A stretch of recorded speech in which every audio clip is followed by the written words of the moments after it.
صباح الفل، صباح الفل على احلى جمهور في الدنيا، جمهور النادي الاهلي.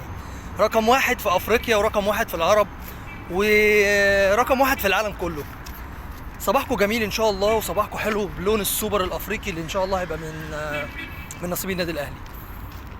كابتن احمد سالم بيتكلم بيقول عنده تحفظ على الحكم، على حكم المباراه.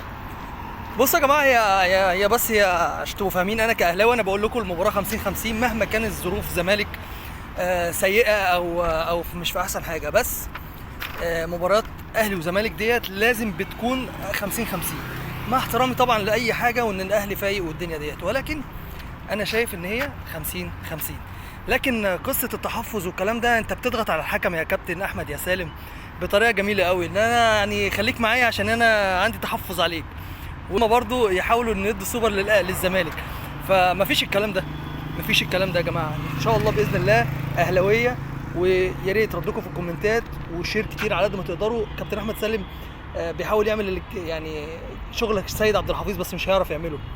قصه ان هم كانوا بيقول لك لو بيضغط على الحكام ومش بيضغط على الحكام، هو لا، هو مش بيضغط على الحكام ولا حاجه، هو كان بيتكلم في نقط مهمه، وكانت الاهلي بيبقى ليه حاجات كتير جدا فيها، فهم بيحاولوا يقلدوا بس مش عارفين.